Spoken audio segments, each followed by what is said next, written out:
Porque siempre estamos junto a ti. Celebramos nuestro 12 aniversario con una edición especial desde San Pedro de Macorís. San Pedro, marca pelotera nacional. Una asociación femenina lucha contra el cáncer de mama. Salvemos al río Iguamo. Cultura Cocola y su influencia en los petromacorizanos. Macorís y sus atractivos arquitectónicos. San Pedro, caña y azúcar. Zona 5 en San Pedro de Macorís. Las necesidades, el potencial y la cultura de los petromacorizanos. Una edición especial por nuestro 12 aniversario.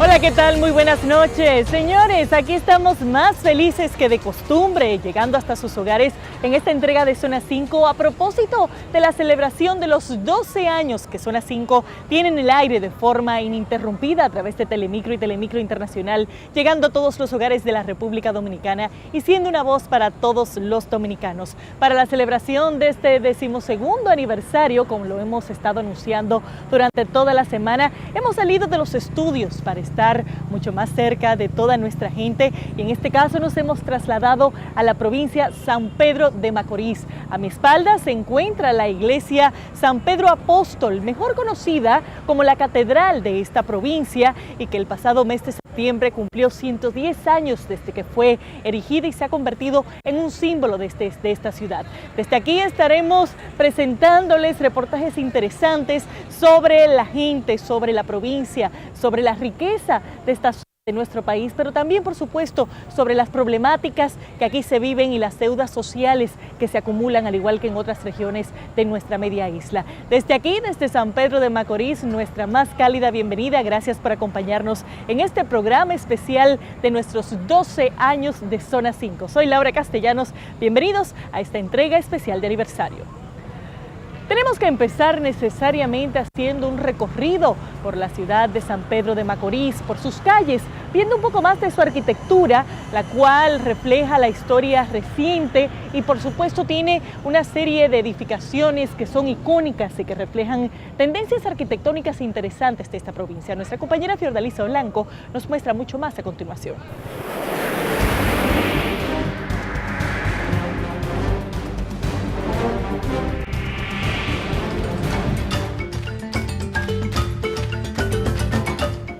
Sus inigualables y majestuosas obras arquitectónicas brindan la más auténtica y cordial bienvenida a San Pedro de Macorís. Dan una agradable impresión a sus visitantes. Esta provincia de la región este es considerada una de las que más se destaca por el atractivo arquitectónico de sus edificaciones y es señalada por sus pobladores como la más fastuosa. Es uno de las ciudades que tiene la riqueza arquitectónica concreta, más completa del país. San Pedro de Macorís cuenta con el patrimonio monumental más relevante de lo que corresponde al periodo republicano. Entre las edificaciones más emblemáticas y antiguas de esta ciudad sobresale la Catedral San Pedro Apóstol. Este emblema patrimonial se inició en 1901 y a juicio de los arquitectos Pedro Moisés Vizcaíno y César Morales Mora, esta constituye la principal edificación desde el punto de vista iconográfico de la arquitectura. Porque se hace a inicio de siglo, la expresión fundamentalmente neogótica, ¿no?, con la carga de varios otros estilos, y fue la primera edificación que se construyó en hormigón en el país. Tiene importancia por los vitrales interiores, que tienen gran valor artístico, tienen un valor histórico porque fueron donados por las principales familias de la ciudad.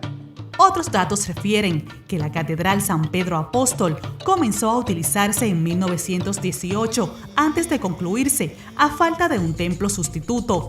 Las dos antiguas construcciones procedidas habían sido destruidas por incendios. En 1997 se realizó la reinauguración de la misma, la cual fue remozada. De esta belleza monumental, considerada como una pieza única, se destaca su torre campanario, visible a distancia. A su frente está la plazoleta Padres de la Patria, primera del país en ser dedicada a los patricios. Otra de las construcciones que constituyen íconos emblemáticos de la también conocida Sultana del Este es la Torre del Cuerpo de Bomberos, de estilo victoriano.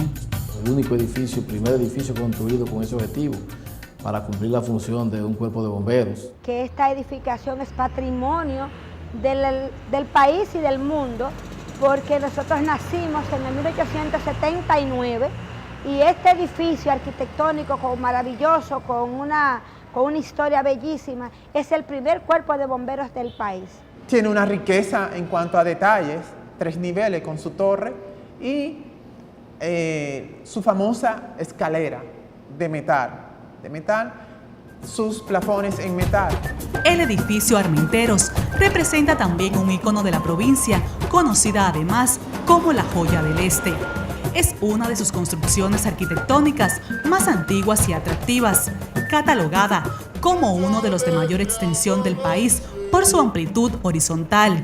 Esta estructura de 2 niveles en hormigón fue construida entre 1918 y 1923.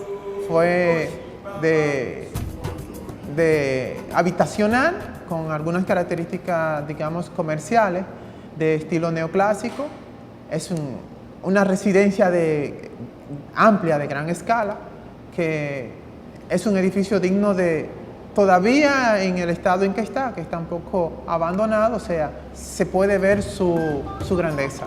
En los 7 kilómetros cuadrados de este centro histórico converge una gran diversidad de corrientes arquitectónicas, entre las que el estilo victoriano, surgido en Inglaterra, se deja sentir. Ese estilo victoriano conjuga una serie de estilos, ¿no? Como un proceso básicamente ecléctico, un eclecticismo, en donde el victoriano tiene contenido, ¿no? Contenido de varios estilos. La diversidad de estilos es el resultado de la migración que se produjo a principios del siglo XX con la llegada de españoles y árabes que arribaron atraídos por la próspera industria azucarera que se desarrolló en la provincia durante el periodo conocido como la Danza de los Millones. Conllevando, ¿no?, la creación, ¿no?, la constitución del centro histórico, arquitectónico, monumental, más importante no solamente de República Dominicana, sino de todo el Caribe.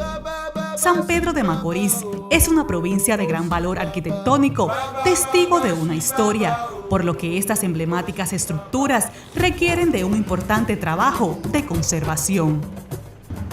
Ante el deterioro de algunas edificaciones, persisten las quejas debido a la falta de políticas eficientes para la preservación de este patrimonio, a pesar de la importancia que reviste toda esta monumentalidad. No existe la manera y forma, ¿no?, de que el Estado entienda la importancia de la preservación del patrimonio monumental en San Pedro de Macorís, lo que ha generado un deterioro casi total, casi el colapso de los principales elementos icónicos que conforman este perímetro. Se necesita que la municipalidad, o sea, emita documentos, resoluciones que protejan nuestro patrimonio. María Emilia Martínez Morey conserva fotografías originales del edificio Morey, el primer de 4 niveles en el país, construido en 1915 a petición de su abuelo, el señor José Abigail Martínez Aybar. El origen del edificio era comercial, era para hotel, de personas que venían a San Pedro, y abajo tenía la ferretería, que se llamaba Los Muchachos porque eran los sobrinos de mi abuelo, los que entonces existían. Y ese edificio es un emblema para la ciudad por la riqueza arquitectónica que tiene del victoriano. Doña María Emilia, con detenimiento y nostalgia, observa cada espacio de la vivienda que habita hace 50 años y que fue construida en 1916, también por su abuelo. Antes era una casita de madera, que era ya propia de mi abuelo. Una casita de madera de una sola planta. Eso se destruyó y se construyó esta casa. Vive feliz por ser la tercera generación que habita en esta propiedad que lleva 101 años de construida en concreto. La única vivienda en esta cuadra donde todavía habitan personas, seres humanos de noche, sobre todo. Otra obra patrimonial construida en hormigón armado en 1915 es el Centro Cultural Fermosel. Aquí operaron las oficinas de aduanas y un almacén de madera. Es un edificio de carácter neoclásico que está en la avenida Domínguez Char. El Colegio San Benito Abad, construido a principios del siglo XX, es otra riqueza arquitectónica de San Pedro de Macorís y que en la actualidad luce con gran resplandor. Una arquitectura de líneas, simetría que responden al estilo en que fue concebido, que es el neoclásico. Definitivamente, todas y cada una de estas edificaciones constituyen un valor patrimonial, forman parte importante de un legado que se debe de preservar, joyas arquitectónicas que forman parte de la riqueza cultural de la provincia San Pedro de Macorís.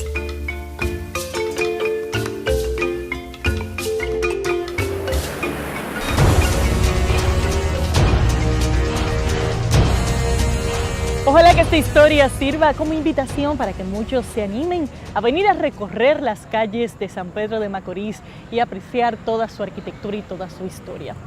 Así vamos a pasar a otro tema. Vamos a conocer a continuación una institución que tiene un arraigado compromiso con la mujer petromacorizana. Se trata de la Fundación de Apoyo y Prevención del Cáncer Ana Belkis. Vamos a hacer conexión con nuestra compañera Rafelina Bisonó, quien nos va a hablar más de esta fundación que tiene 14 años ayudando a mujeres en esta provincia. Buenas noches, Rafelina. Muy buenas noches, gracias Laura. Tal y como dices, definitivamente es admirable el amor y entrega que ponen estas mujeres para ayudar a otras diagnosticadas con cáncer, esto a pesar de las limitaciones económicas que tienen. A continuación veamos a estas mujeres valientes en este interesante reportaje que hemos preparado para todos ustedes.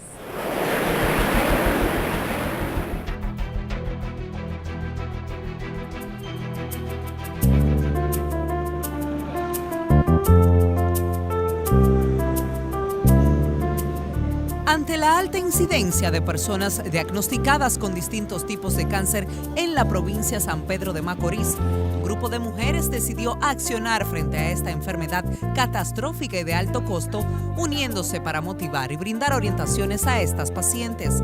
Así fue como crearon la Fundación de Apoyo y Prevención contra el Cáncer Ana Belkis.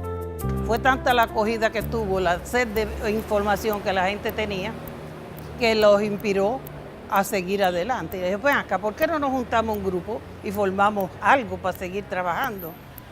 Entonces empezamos ahí. Desde su fundación el 3 de junio de 2005, este lugar ha sido la puerta de acogida para cientos de personas que buscan respuestas a su mal y donde, además de empatía y mucho amor, pueden encontrar una salida. Una persona me llamó y me dijo, mira, van a hacer esto y esto. Ah, no, no te preocupes, yo voy. Desde ese día comenzamos.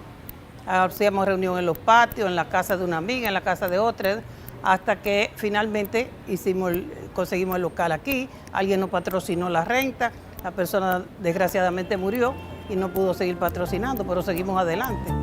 Esta institución sin fines de lucro tiene como fin primordial prevenir el cáncer y a la vez brindar el apoyo emocional y terapéutico que tanto necesitan estas pacientes, ofreciendo charlas de orientación, operativos médicos, facilidades para tratamientos y medicamentos, entre otros servicios. Ha sido una experiencia muy grande para mí, porque grande, triste y a la vez alegre en algunos momentos, porque tiene su pro y su contra. Bregar con pacientes, bregar con personas enfermas, de escasos recursos, cuando vienen con una receta de muy fuerte, de una cantidad muy elevada, y saber que no puedo contribuir por completo ese tratamiento me hace sentir triste. Yo voy a tener 6 años. Cada vez que vengo siempre me dan la mano amiga. No con mucho, pero con lo que ellos puedan. Me dan un apoyo cuando yo vengo, no importa el proceso de 2,000 pesos, y yo lo cojo con mi amor porque grano a grano la gallina llena el buche. Estas mujeres desde el inicio, día por día, han puesto el alma y el corazón en esta hermosa causa, llevándose la satisfacción de poder servir al necesitado con dedicación y esmero.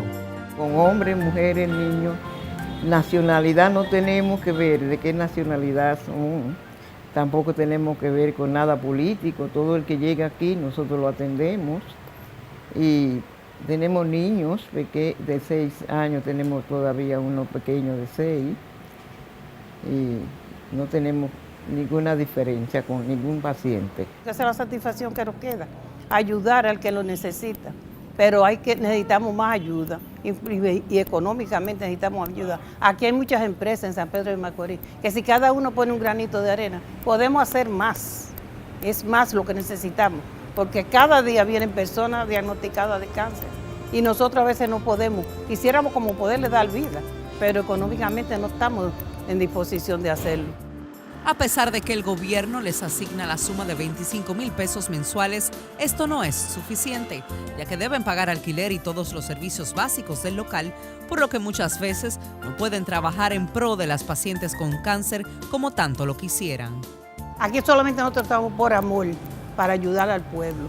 Aquí nadie necesita un centavo de la fundación, lo que trabajamos en eso. Nosotros trabajamos para dar. Nosotros somos personas retiradas. Nosotros 3 ya somos personas retiradas. Yo cojo mi cheque todos los meses. Yo no necesito nada. Yo tengo más, Dios me ha dado más de lo que yo necesito. Entonces yo quiero darle a los demás mi tiempo y mi esfuerzo. Y como precisamente lo que buscan es motivar y concienciar a quienes sufren este padecimiento, envían un mensaje de esperanza a aquellos que han sido diagnosticados a perseverar y resistir para superar su enfermedad. Ser perseverante, subsistir. El hecho de que nosotros no tengamos recursos económicos suficientes, el hecho de nosotros tener el corazón sano y querer ayudar a las demás personas, eso nos mantiene viva. Su energía y amor al prójimo es sorprendente y solo aspiran a contar con la colaboración de más personas e instituciones que estén dispuestas a unirse y aportar para seguir siendo entes de acción productivo para enfrentar y prevenir a tiempo este peligroso enemigo silente.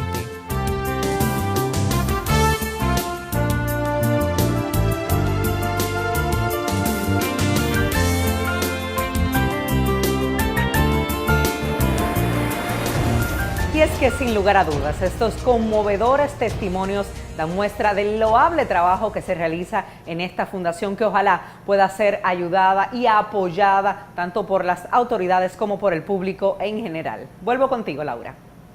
Gracias, Rafelina. Sin dudas, una institución que es una muestra de la nobleza de los dominicanos y su espíritu de servicio.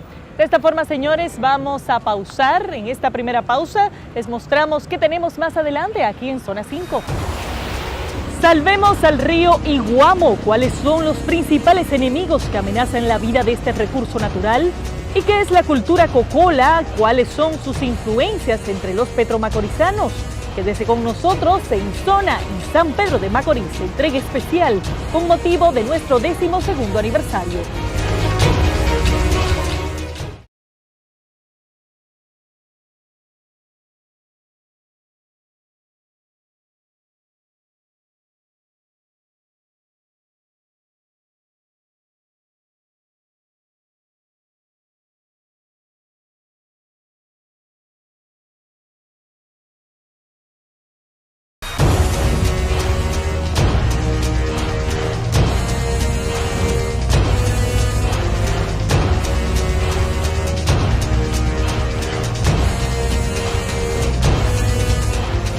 Estamos de regreso en esta edición especial de Zona 5 a propósito de la celebración de nuestro 12º aniversario desde San Pedro de Macorís para llevarles más historias relevantes desde esta zona de nuestro país. Y hay un punto que debería estar en la atención de todo el país. Ya hace unos años, Zona 5 hizo un recorrido para ver cuál era la situación medioambiental y la contaminación en el río Iguamo. Nuestro compañero Edwin González lo hizo en aquella ocasión y ahora, años después, lo repite para contarnos si ha habido cambios para bien o para mal. Lo tenemos aquí en esta noche también. Muy buenas noches, Edwin. Gracias, Laura. Buenas noches. Ciertamente hace 8 años navegamos por las aguas del río llamado también Macorís, y aunque ha mejorado su condición, lo cierto es que no es del todo libre de sus factores contaminantes. Veamos a continuación.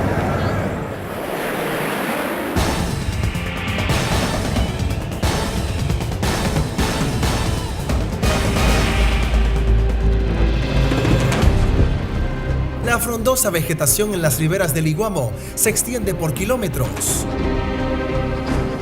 Por ello, los manglares diversos y los bosques del más extenso de los ríos del este dominicano constituyen un verdadero refugio natural para la fauna silvestre. Dentro de la biodiversidad, lo que más se manifiesta en él es la gran cantidad de manglares, de diversos tipos de manglares que hay en sus márgenes, lo que al mismo tiempo se convierte en un hábitat para una avifauna. Pero basta con observar las aguas ennegrecidas del también llamado río Macorís para percibir los imperdonables daños a los que ha sido sometido por muchos años. El establecimiento de industrias a su alrededor, en las márgenes, sin planificación ni municipales ni nacionales, ha permitido que los vertidos, los contaminantes de estas empresas vayan directamente a los ríos, acabe con el oxígeno y sencillamente la fauna de esos ríos pues vaya desapareciendo poco a poco. Así lo confirmaron en 2008 las cámaras de Zona 5, en un recorrido sobre el cauce del Iguamo, en el que fueron grabados los ductos de varias empresas vertiendo sus desechos líquidos al afluente. Para ese entonces, los caudales del río ya no eran una opción para la pesca, debido a la extinción casi total de la vida bajo el agua.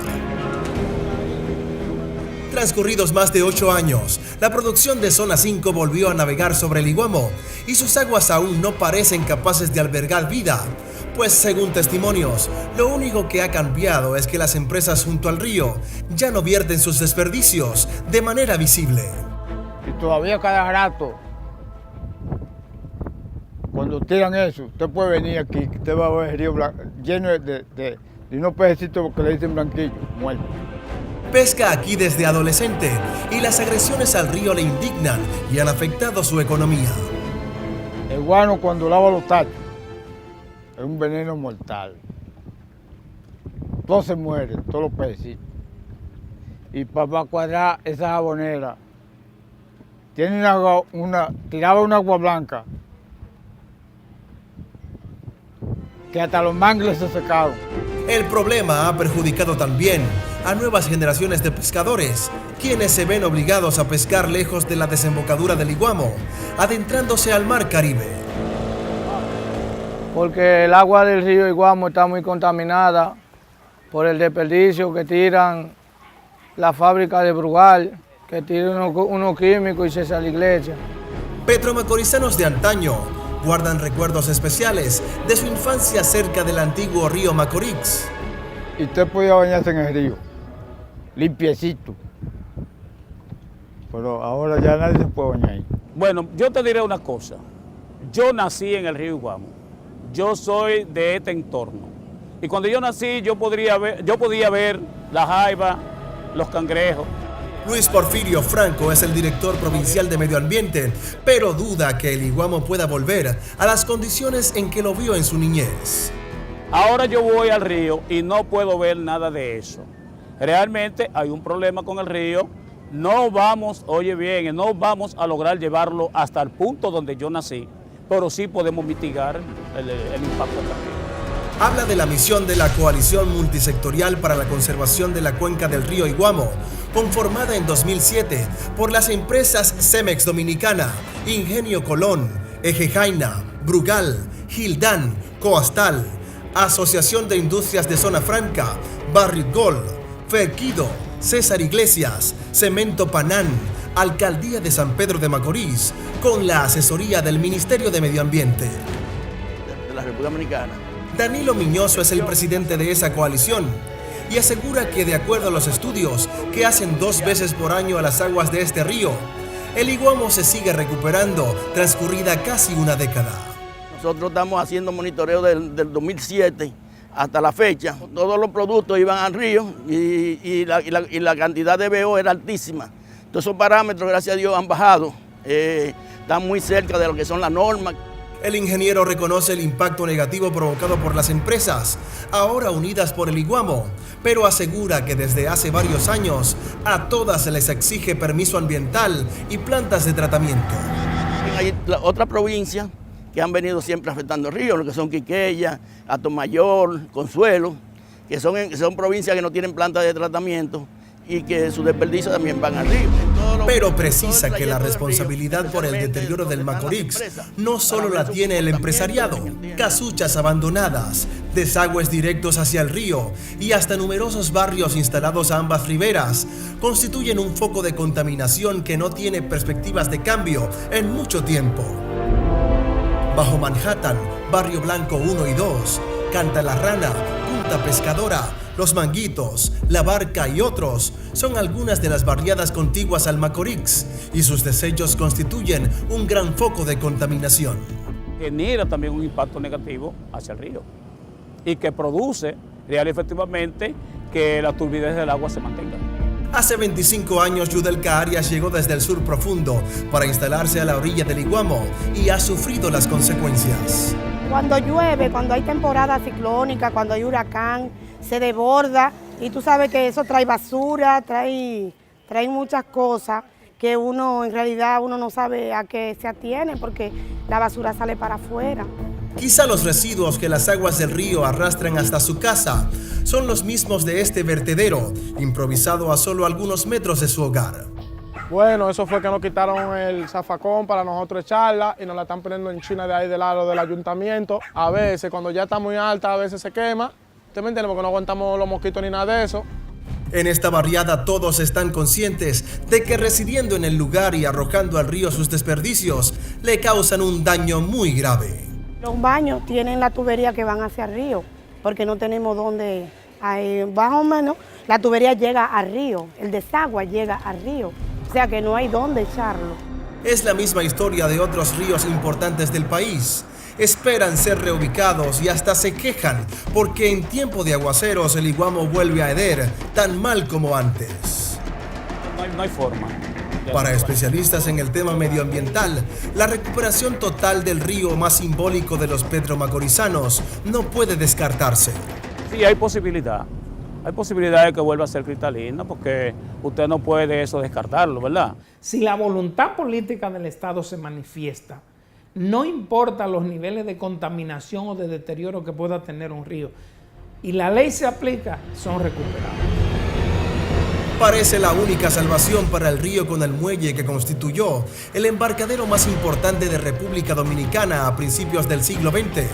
Y por ende una de las piezas fundamentales para el alto nivel de productividad y desarrollo que alcanzó San Pedro de Macorís en aquellos años.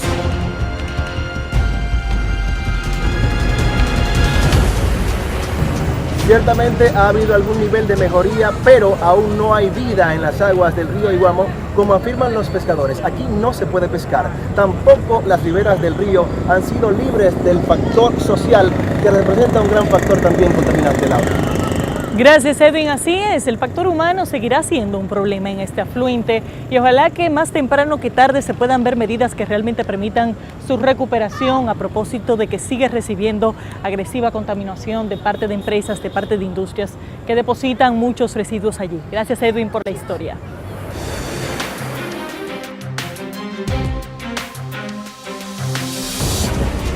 Otro de los puntos más sensibles en términos medioambientales de todo el municipio cabecera de San Pedro, sin dudas, el mercado municipal.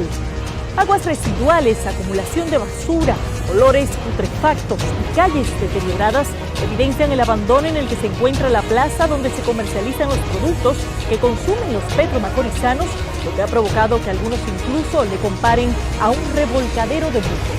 Y es que además es común ver las paredes salpicadas de sangre, observar el lugar totalmente apagado por falta de energía eléctrica, sin agua potable y la presencia de perros piralatas y ratones por doquier, lo que delata el descuido y desprotección del gobierno municipal.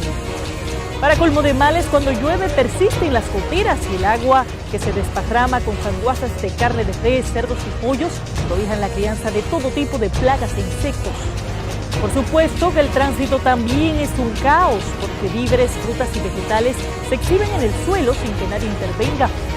Respecto a las instalaciones sanitarias, no están aptas para el uso de los visitantes y las naves están totalmente deterioradas. De esta forma vamos a pausar nuevamente en esta edición especial de Zona 5. Al regreso, ¿qué es la cultura cocola y cuáles son sus influencias entre los petromacorizanos? Y San Pedro de Macorís, tierra de peloteros. La pasión por el béisbol hace de esta provincia una marca pelotera nacional. Continúe con Zona 5 en San Pedro de Macorís y la celebración de nuestros 12 años de investigación y sentido humano.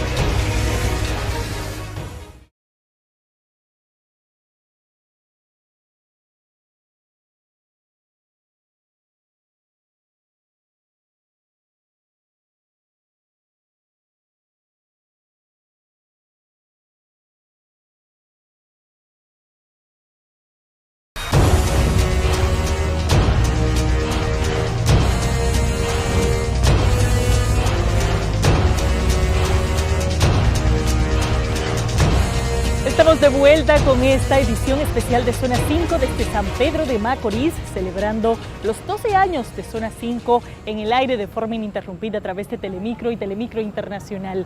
Sigo aquí en la parte central de la ciudad de San Pedro de Macorís, específicamente en el lugar donde fue levantado el primer monumento a los padres de la patria, y desde aquí vamos a conocer más sobre los ciudadanos de esta provincia. Son serie 23 y una de sus principales características son sus apellidos de origen extranjero. Aquí son comunes los Kelly, los Wells, George y otros tantos heredados de inmigrantes de las demás Antillas que vinieron en la época del auge azucarero. Nuestra compañera Olinda Payano nos cuenta más de esta herencia y esta cultura.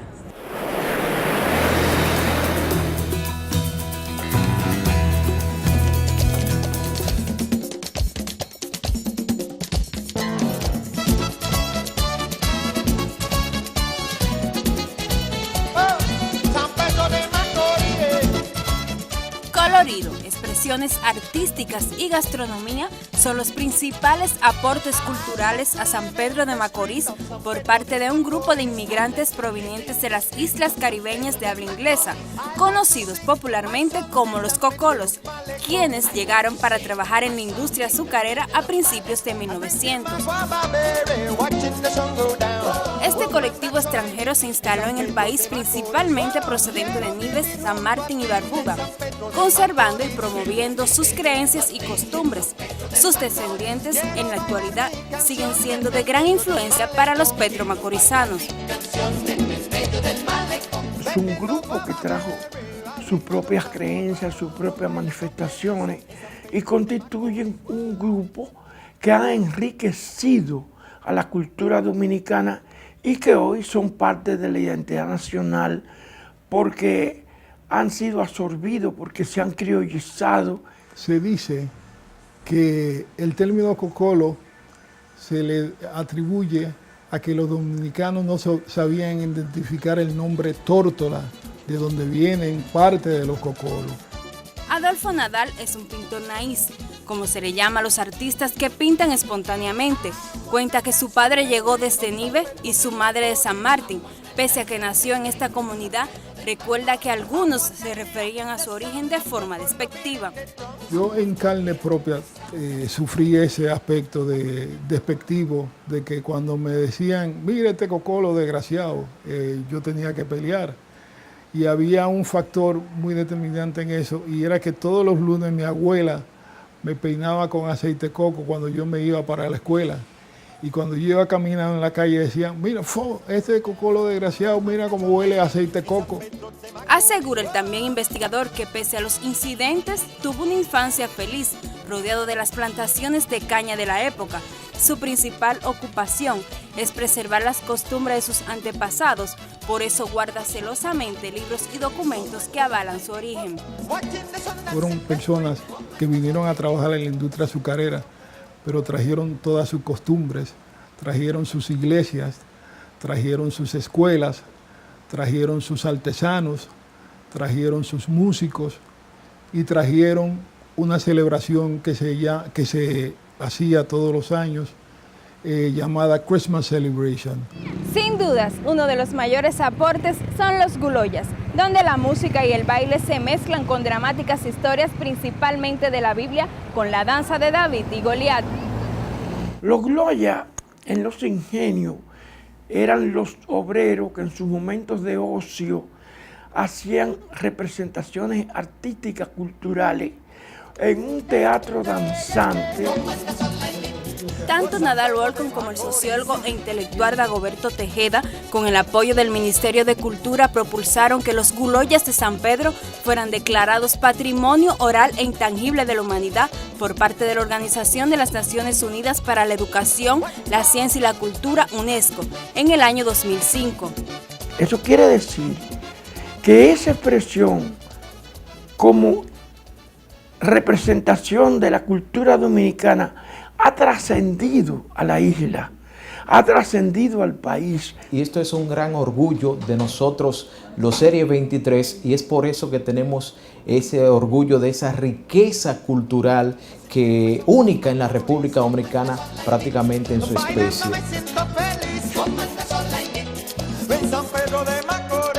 Personajes como Teófilo Chiverton, el primo, y Donald Anderson Linda se convirtieron en propulsores de esta colorida expresión folclórica. Perdimos un ídolo, porque él, a través de ser nuestro jefe, era tremendo amigo. Cuando yo lo vi bailando, yo me alegré tanto que cogí un palito y empecé a bailar igual que él. Y para nosotros en las festividades culturales, entiéndase fiestas patronales, diciembre, siempre se toman en cuenta ellos y es por eso que están presentes en cada una de estas actividades. La gastronomía, aunque olvidada por muchos, se mantiene intacta en el restaurante Rincón Cocolo, un espacio creado por la familia Dunque para mantener las tradiciones culinarias. Este restaurante abrió con una inquietud que tenía un grupo de familias, porque hay una gastronomía muy bonita que tiene nuestro negocio y es que pocas personas la conocen, solo nosotros los ingleses. Entonces, ¿qué pasa? Que se está perdiendo de generación en generación. Los platos típicos se elaboran principalmente con harina y se acompañan con pescado o bacalao, según destaca la bebida que inspiró el título de la conocida canción de Juan Luis Guerra, el Guava Berry.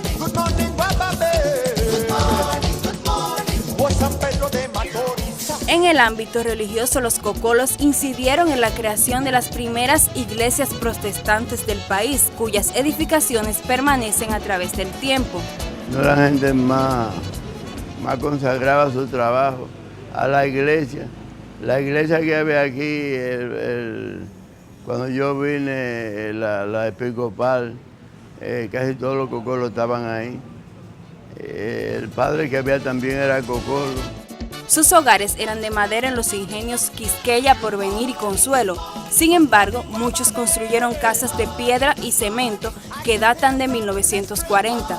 Además, los descendientes de estos inmigrantes isleños mantienen el idioma inglés. La mayoría al día de hoy lo habla con precisión. Esta casa está hecha como con una mezcla de tierra, cemento y piedra. Por eso es que tienen esta pared tan gorda, gente. Y son casas que al principio esta casa no tenían galería.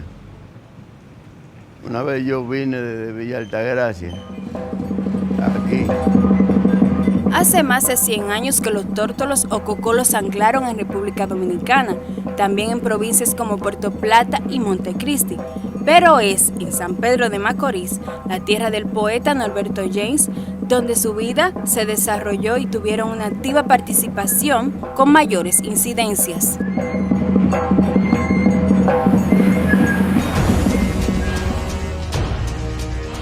Otra muestra de nuestra maravillosa cultura aquí en la tierra de Pedro Mir. Señores, de esta forma vamos a continuar con esta emisión especial. No se muevan. Al regreso en Zona 5. San Pedro de Macorís, tierra de peloteros. La pasión por el béisbol hace de esta provincia una marca pelotera nacional. Y San Pedro, caña y azúcar. Historia, evolución y actualidad de la industria cañera en la Sultana del Este. Véalo en este programa especial de Zona 5 en San Pedro. Ya regresamos.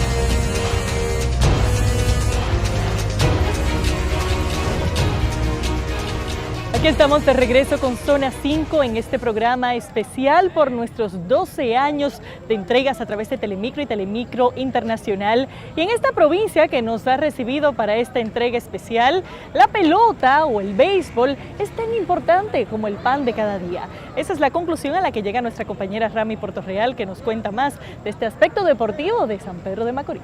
Buenas noches, Rami.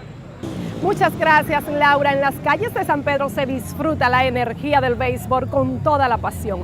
Veamos las cualidades que hacen de esta provincia una verdadera marca beisbolera.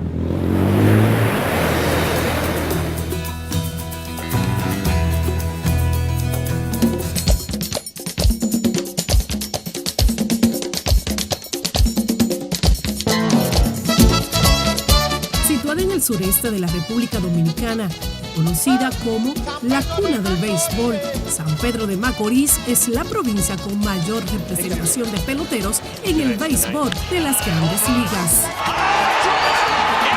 Es la provincia ahora mismo que más muchachos practica el béisbol. El béisbol ha tocado tanto a San Pedro de Macorís que ya 121 de los nativos de San Pedro de Macorís han llegado a la grandes ligas.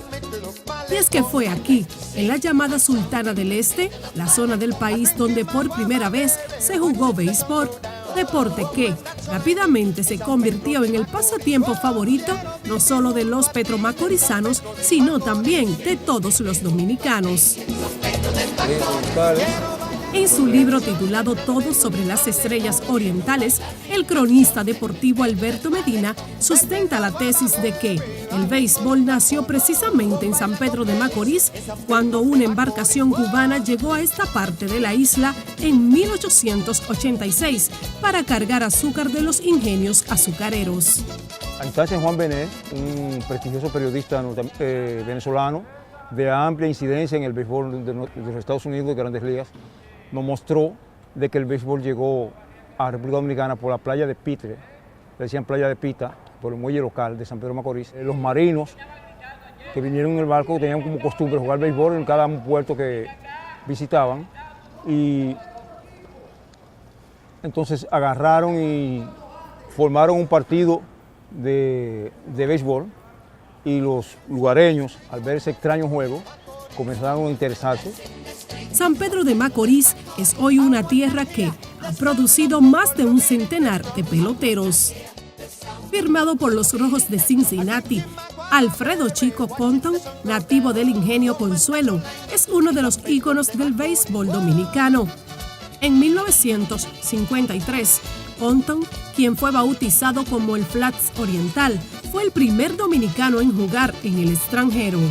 El veterano también se convirtió en una figura estelar del equipo de las Estrellas Orientales. Pero en 1962, Amado Samuel se convirtió en el primer pelotero petromacorizano en jugar en las grandes ligas con los Bravos de Milwaukee. El segundo llegó el día 11 de abril, un día después de 1962, Manuel Emilio Jiménez. Luego llegó Pedro González, luego Ricardo Castro. Otro experimentado jugador es José Cano, quien de su padre heredó la pasión por el béisbol. El ex lanzador en su efímera carrera en las mayores se convirtió en el único pitcher en lanzar un juego completo en su última aparición en las grandes ligas. Yo inicié como profesional, inicié con los Yankees de Nueva York, luego pasé a los Bravos de Atlanta y terminé mi carrera en los Estados Unidos con los Astros de Houston. En el béisbol invernal de la República Dominicana, Cano finalizó su exitosa carrera luego de varios años de participación con los equipos Azucareros del Este y las Estrellas Orientales. Y ahí se conformó un programita pequeño, la cual yo no estaba preparado para programa. Yo quería seguir jugando pelota. Y finalmente me junté con Joaquín Andújar, donde me dijo, vamos a poner un programa aquí en el complejo deportivo. En estos campos de entrenamiento, el padre del joven y destacado pelotero de Grandes Ligas, Robinson Cano, entrena y dirige unos 30 jovencitos con aspiraciones a llegar al béisbol profesional. Hemos sacado peloteros ya de aquí que están en Grandes Ligas también, como Jonathan Villar, Robinson Cano y otros que están en ligas menores. En todos nuestros municipios se juega béisbol, es algo que lo llevamos dentro. Nos familiarizamos realmente con un terreno de juego, con un bate. Procedente de una familia de peloteros, Fernando Tatis estableció un récord que para muchos es difícil de igualar. El veterano pegó 2 Grand Slams en una misma entrada y a un mismo lanzador. Con esta hazaña, Tatis también estableció una marca de 8 carreras impulsadas. Esto le convirtió en el único jugador en la historia del béisbol de las Grandes Ligas en lograr ambas hazañas. Primero mi papá jugó, mi tío también, mi primo, mis demás primos. O sea, es toda una generación, ahora mi hijo. Para Fernando Tatis, quien en la pelota dominicana jugó gran parte de su carrera con los Leones del Escogido, la determinación, el trabajo y el esfuerzo son las cualidades esenciales para todo jugador que pretende alcanzar una exitosa carrera deportiva. Cuando tienes el talento realmente y las condiciones para jugar béisbol, vas a ser un buen pelotero. Con el transcurrir de los años, esta pasión por la pelota permanece viva en una generación de petromacorizanos que hoy se destacan en el béisbol. Entre ellos, el jovencito Fernando Tatis Jr. y el jardinero verde Junior Light, de 27 años. Admiro a Rico Carti, Robinson Cano, admiro a Fernando Tatis cuando jugaba también. Admiro un sinnúmero de jugadores de aquí, Buenos Aires, que de verdad han puesto a San Pedro de Macorís. Por eso dicen que San Pedro de Macorís es la mata de los peloteros. Ramón Martínez es un petromacorizano de 90 años y fiel fanático del equipo de las Estrellas Orientales. Don Martínez, quien también fue empleado del equipo verde, cuenta que desde muy joven acudía al estadio y que tuvo el privilegio de presenciar cuando su equipo se coronó en los años 1954 y 1968, siendo estos dos, hasta el momento, los únicos campeonatos ganados por el equipo oriental, que fue fundado en 1910. Yo trabajaba en el Dogao del club visitante. Iba a la Romana, a la capital, a Santiago. Casi todos esos peloteros son amigos míos. Junior Ley es sobrino mío, que yo le vendo un pan de maíz a los peloteros. San Pedro de Macorís cuenta con varios complejos deportivos, varias academias de béisbol y campos de entrenamiento. Miguel Ángel Marte, administrador general del Estadio Tetelo Vargas y quien también jugó béisbol. Tras una trayectoria de 18 años trabajando con las Estrellas, hoy dirige un programa de formación y motivación que incentiva a los jóvenes a ingresar al béisbol. Las Estrellas tiene un programa que es a través de la Major League Baseball, donde yo soy el director, que se llama RBI San Pedro, donde aproximadamente viene a practicar 950 muchachos. Para nosotros poder sacar 180. Usted sabe que San Pedro de Macorís es la cuna del béisbol.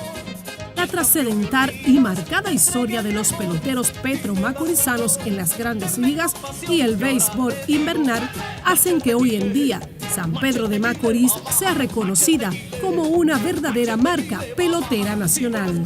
El béisbol aquí en República Dominicana es una pasión, en San Pedro de Macorís es una religión. Y en cada uno de los barrios, en cada uno de los municipios, se juega bastante béisbol. Eso es todos los días.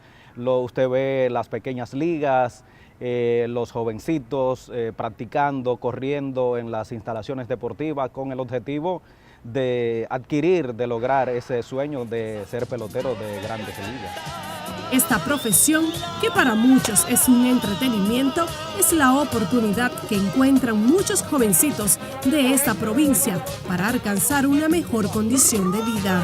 Cada vez que un muchacho de una familia consigue una firma millonaria, la familia cambia su realidad económica.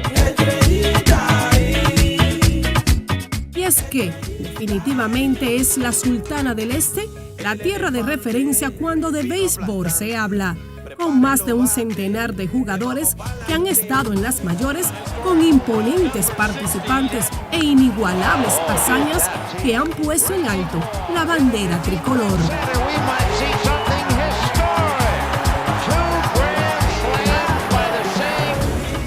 Es así como miles de niños y jovencitos encuentran en la pelota su mejor diversión y muchas veces un futuro de éxito y orgullo para su nación. Gracias, Rami, por esta historia, y qué bueno que el béisbol sigue siendo de tanta influencia en esta provincia, no solamente abriendo una oportunidad para los jóvenes, sino sobre todo acercándolos a la actividad deportiva y de esa forma manteniéndolos en caminos más sanos. Y así hacemos una última pausa. Cuando regresemos en esta edición especial de Zona 5, San Pedro, caña y azúcar, historia, evolución, actualidad y perspectivas de la industria cañera en la Sultana del Este. Se lo presentamos aquí en la celebración de los 12 años de Zona 5.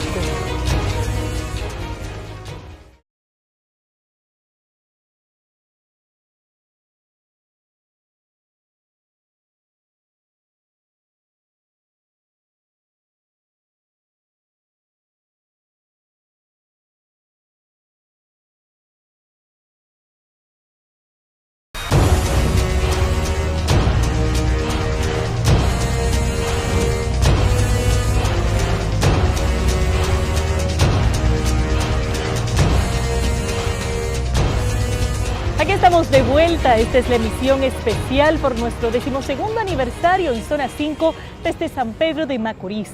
Y definitivamente el auge y la evolución de la industria cañera permeó e influyó directamente en el desarrollo de esta demarcación, tanto que hoy por hoy los habitantes de esta zona de nuestro país todavía esperan con ansias una reactivación y un relanzamiento de esta industria en nuestro país. Nuestro compañero Ángel Jiménez conversó con expertos, con algunos de los ciudadanos de San Pedro de Macorís y nos tiene la siguiente historia.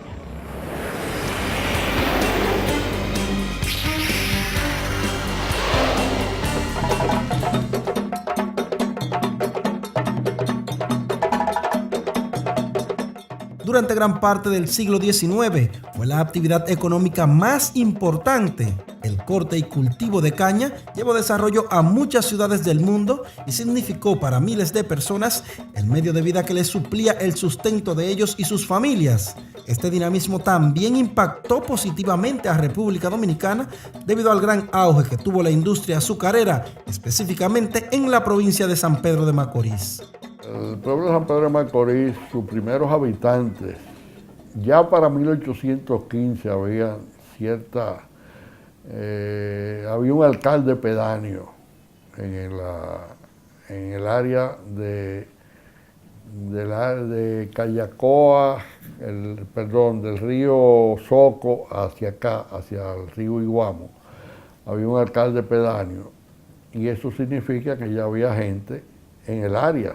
Ahí se dieron cuenta de que las tierras era la mejor tierra para la siembra de caña.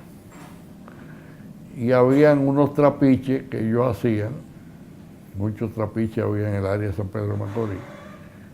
Y ahí comenzó la siembra de la caña de azúcar. Pero esa gente... El doctor Carlos Musa Jacín, nativo y conocedor de la historia de este pueblo, resalta los elementos más importantes que dieron paso al crecimiento e industrialización de su provincia. A principios del siglo XIX ya habían 8 ingenios aquí en San Pedro de Macorís. Ahí vinieron grandes inversionistas, vinieron la gente de toda parte del mundo a San Pedro de Macorís, atraído por los precios del azúcar. Había mucha bonanza económica. Para los años 1800, el corte y cultivo de la caña representaron la principal fuente económica de la República Dominicana, y esto fue gracias a la pujante economía de la industria azucarera. La inmigración también jugó un papel preponderante en el desarrollo de la provincia. Fueron los llamados cocolos, un grupo étnico provenientes de las Antillas Mayores, los primeros en ser atraídos por la demanda de mano de obra de aquel entonces. La inmigración fue buena porque enseñó mucho al dominicano, las diferentes etnias que vinieron aquí. Esto dio paso a la instauración de cientos de batalles que aún existen en la provincia. María Eugenia Vázquez, directora de la Asociación Escalabriniana al Servicio de la Movilidad Humana, ASCALA, habla de la labor que realiza esa institución sin fines de lucro que procura el reconocimiento y la protección de los derechos para los inmigrantes. Trabajamos específicamente con la población más vulnerable aquí en la región este, especialmente los inmigrantes y descendientes de inmigrantes haitianos y también dominicanos. En algunos batey trabajamos el tema de documentación. También nosotros trabajamos el tema de educación. Ahora estamos en la provincia de Atomayor, en 10 batey. Aunque las condiciones de vida en la gran mayoría de esos lugares resulta extremadamente difícil. Las personas sufren mucho y no tienen muchas otras posibilidades, especialmente los jóvenes. Si quieren estudiar, si quieren buscar otros medios de vida, otra inserción laboral. Aquí es muy pocas las opciones que se tienen. Los trabajadores cañeros trabajan sin las botas, sin las herramientas de protección que deben de tener, que entre ellas son los guantes, botas. Algunos de ellos trabajan en los campos de caña, es increíble, con calizo. Eso expone a que puedan ser víctimas de un accidente de trabajo. Así se evidencia en el Barrancón de Paloma, del municipio San José de los Llanos. Allí los residentes denuncian las condiciones inhumanas en las que habitan miles de personas. Aquí no hay baño. La gente va en la caña. Mira. Alguna casa, el que tenga fuerza, hace una. Pues nosotros no tenemos fuerza, no hacemos ninguno, a la caña. Y uno trabaja, echa un día de 400 pesos y a veces le dan 300 pesos, pero eso no da para nada, para medicina, para uno atiende muchachos en su casa, nada. Está mala, todito, la verdad se dice. Bueno, después yo picar la caña de eso, yo darle a ti su besito, ya, mana. Si yo quiere... Hasta saludar, yo te va pasando por ahí, yo te no saluda a nadie. Y es que la caída de la industria azucarera y el cierre de casi todos los ingenios generaron nocivos daños a la economía dominicana, específicamente en la provincia de San Pedro de Macorís, donde se perdieron alrededor de 50,000 empleos y se incrementó drásticamente la pobreza, haciendo que muchos petromacorizanos cayeran en la miseria. La mayoría de las personas aquí vive de los empleos que vienen del Estado, como educación, salud pública. Anteriormente este era un pueblo que era próspero con relación a lo que era la caña de azúcar, pero al caerse los ingenios, ya la economía de este pueblo ha mermado mucho. Osiris Sosa, alcalde del municipio de San José de los Llanos, una demarcación que antes era prominente en la siembra, corte y cultivo de la caña, dice que a las autoridades locales les resulta cuesta arriba dar respuesta a los tantos males y vicisitudes que afectan a su municipio y a toda la provincia. El ingenio del Estado tiene muy poca capacidad para asumir la demanda de la caña de azúcar y hemos tenido problemas en esta zafra pasada con los colonos. debido a esa situación, que no tienen dónde depositar su caña después que la cortan. Aún así, estos municipios todavía mantienen la esperanza de ver motorizada la industria azucarera. Por ello, la Asociación de Llaneros Empoderados de San Pedro de Macorís ha decidido sumarse a los grupos que exigen el cumplimiento de la promesa hecha en el año 2014, hace ya 3 años, por el presidente Danilo Medina, quien se comprometió a relanzar la industria azucarera del país. Las condiciones para la gente están precarias. Por eso es que apelamos a los buenos oficios del presidente para que vengan en auxilio de San José de los Llanos, porque lo que él ordenó, lo que él autorizó la última vez que estuvo por aquí, por San José de los Llanos, todavía no se ha hecho. Para el año 1970, la industria azucarera de la República Dominicana estuvo en su mejor momento, pues existían unos 3.200 colonos que empleaban a más de 100.000 personas, entre braceros y técnicos que se dedicaban al corte y cultivo de la caña. Funcionaban además unos 16 ingenios en todo el país, cuya producción superaba la cifra de 1 millón de toneladas métricas de azúcar por zafra.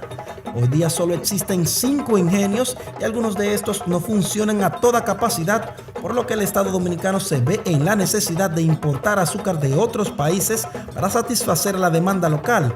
Resulta bastante irónico y difícil de creer que, a pesar de la importancia que tiene la siembra, el corte y el cultivo de la caña, además de la gran cantidad de terrenos que posee el Estado dominicano administrados por el Consejo Estatal del Azúcar, aún las autoridades no den prioridad a esta industria que podría impulsar un importante cambio en la vida de miles de petromacorizanos y podría repercutir positivamente en las vidas de cientos de miles de dominicanos.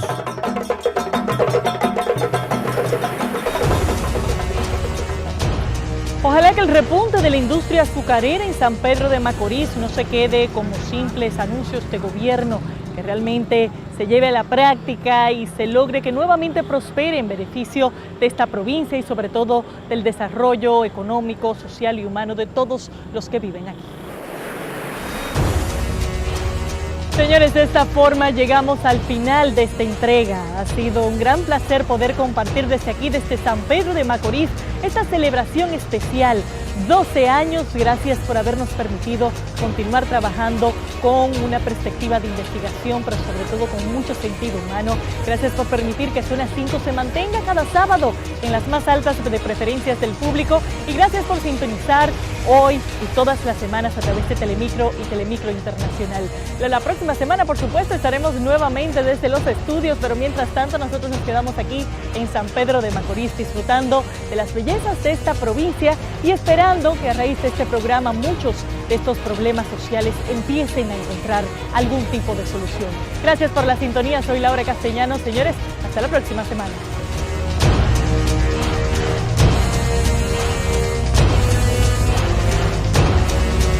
Zona 5, investigación y sentido humano. Es de